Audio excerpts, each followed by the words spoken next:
Hello guys, welcome back to my channel. Let's start the horror story of part 2. मैं रोता चीखता चिल्लाता हुआ बाहर भाग रहा था। बाहर मेरे पापा कियारी में साफ सफाई कर रहे थे। उन्होंने मुझे इस हालत में देखा तो तुरंत आकर पकड़ लिया।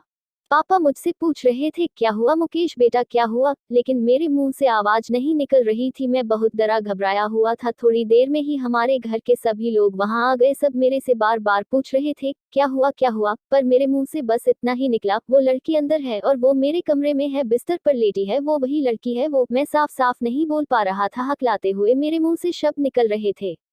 मेरे पापा और भाई बहन सभी लोग तुरंत कमरे के अंदर भाग कर गए, लेकिन उन्होंने देखा कमरे में तो कोई भी नहीं था। कमरा तो पूरी तरह से खाली पड़ा हुआ था।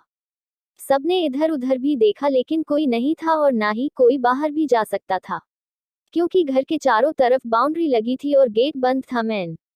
मेरे पापा ने फिर मेरे से कहा, बेटा कोई भी तो नहीं है कहीं? तुमने शायद कोई सपना देखा होगा। रात में भी डर गए थे, इतना लंबा सफर कर कर आए हैं हम लोग, सब थक गए हैं, इसलिए तुम्हें कोई वहम हुआ है। नींद में तुमने सपना देखा होगा कोई। मम्मी पापा भाई बहन सब यही कह रहे थे कि मुकेश तुमने कोई सपना ही देखा होगा। सब लोग थोड़ी देर में इधर उधर तो चले गए, लेकिन मैं अभी भी बहुत दहशत में था, क्योंकि मुझे पता था मैंने अभी तो कोई सपना नहीं देखा है, क्योंकि यह सपना तो नहीं हो सकता। जब मैं बेड से नीचे कूदा तभी भी मैंने देखा वो लड़की बेड पर लेटी हुई थी, जो पहले लखनऊ स्टेशन में मिली थी, फिर ट्रेन में मैंने सपना देखा था, और जब हम दिल्ली स्टेशन पर उतरे तब भी वो लड़की उसी ट्रेन से नीचे उतरी थी। आश्चर्य की बात तो यह थी कि वो लड़की मेरे सिवा किसी को नहीं दिख रही थी।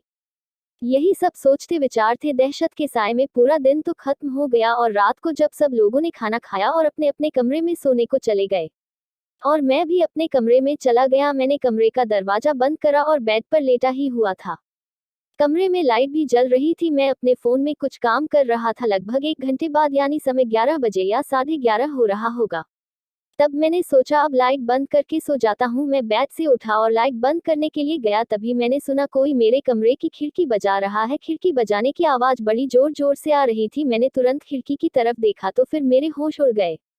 मेरे रगों में चलता खून जम सा गया। तभी मेरी एक चीखने आवाज निकली, क्योंकि मैंने देखा बाहर वही लड़की खिड़की बजा रही थी।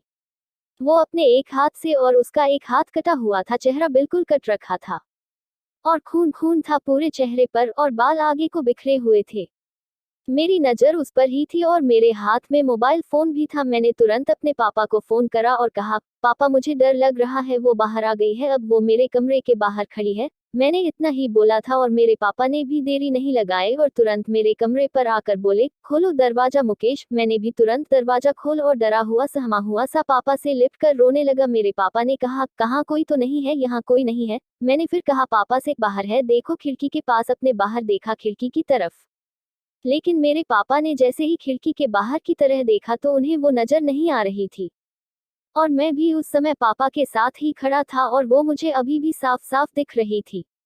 लेकिन आश्चर्य की बात तो यह है, जब मैं कमरे के अंदर था तब मुझे वो बड़ी विचित्र हालत में दिख रही थी। उसका हाथ कटा था, खून से तरबतर थी, लेकिन बाहर बिल्कुल सही और बिल्कुल ठीक ठाक खड़ी हुई अपनी डरावनी मुस्कान लिए मुझे देख रही थी।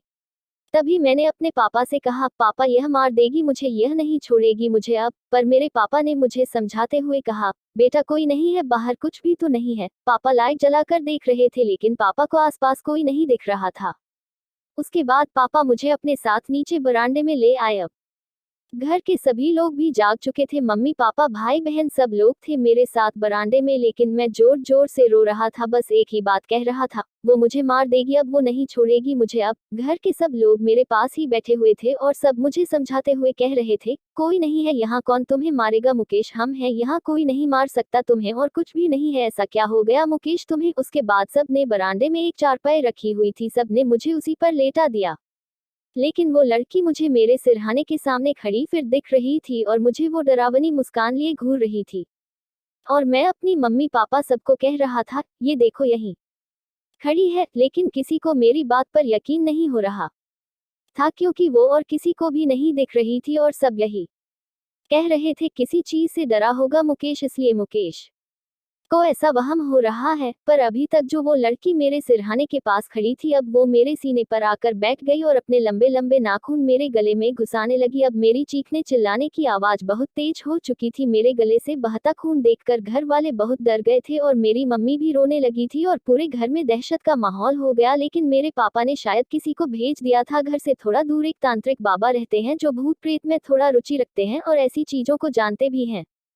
हमारे पड़ोस के एक भैया बाबा को लेकर घर उसी समय पहुंच गए थे। बाबा ने बरामदे में कदम रखते ही घर के सब लोगों को कहा, सब दूर हट जाओ, इस लड़के के पास अभी कोई मत खड़े रहना, सब दूर हो जाओ। बाबा ने मेरे ऊपर गंगाजल छिड़का या कुछ और ये तो पता नहीं, और उसके बाद बाबा जोर जोर से मंत्र पढ़ने लगे।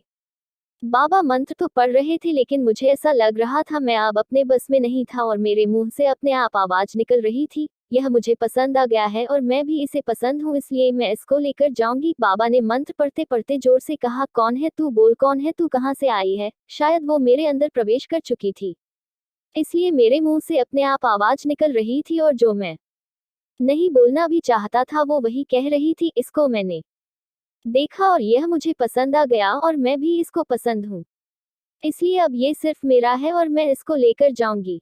बाबा शायद समझ चुके थे कि यह क्या है और कौन है, इसलिए बाबा ने कहा, अच्छा डायन है तू, अभी बताते हैं, रुक। फिर बाबा ने मेरे पापा को कहा, यहाँ आग जलाने की व्यवस्था करो तुरंत अभी। पापा ने लकड़ियाँ वगैरह लाकर तुरंत वहाँ आग जलाई। बरामदे में बाबा ने एक लोहे की सरिया को जलाकर बिल्कुल लाल कर दिया और कहा, तू अभी प्यार से छोड़कर चली जा वरना तुझे इसी अग्नि में भस्म कर देंगे हम। लेकिन मेरे मुंह से बड़ी भयानक आवाज निकल रही थी, वो कह रही थी, चाहे कुछ भी हो जाए मैं इसको लिए बिना नहीं जाऊंगी यहाँ से, क्योंकि यह मुझे पसंद आ गया है और मैं भी इसको पसंद हूँ। उसकी बात सुनकर बाबा ने कहा, चल ठीक है। उसके बाद बाबा ने वो गर्म सरिया लाकर मेरे पैर के तलवे पर लगा दी। मुझे उस गर्म सरिया का असर कुछ भी नहीं हो रहा था। तभी मैंने देखा और उस समय सब लोगों ने देखा कि वो डायन वहीं पर सबके सामने आ गई और उसने गुस्से में कहा, ए तांत्रिक, छोड़ दे मुझे वरना सबसे पहले तुझे ही मरूंगी, फिर इन सबको, वरना हट जा मेरे रास्ते से, मुझे तुम सबसे कोई लेना देना नहीं है, मुझे बस ये लड़का चाहिए। फिर बाबा ने कहा, अभी मैं तुझे इसी में भस्म कर दूंगा, नहीं तो अभी भाग जा यहाँ से और कभी लौटकर मत आना। बाबा ने इनता कहा और मंत्र पढ़े और अग्नि में कुछ डालने लगे। तभी उसकी रोने चीखने की आवाज बढ़ गई और उसको भागते हुए अब सब लोग देख रहे थे। उसके बाद बाबा ने बताया कि वो एक डायन है, मीरा नाम की। बाबा ने फिर अपनी बात जारी रखते हुए कहा, पहले वो रेलवे स्टेशन पर चाय समोसे बेचा करती थी, पर एक दिन वो लड़का जिसको वो बहुत पसंद करती थी, उस लड़के ने मीरा को मार दिया। उसने उसके चेहरे को ब्लेड से पूरी तरह से काट दिया और उसका एक हाथ काट कर उसके पूरे शरीर में चाकू से जख्म करके मार दिया और तड़पते हुए मीरा ने अपनी जान दे दी थी। बाबा उसे देखते ही उसकी सारी कहानी समझ गए थे, बस उसके मुंह से ही सुनना चाह रहे थे।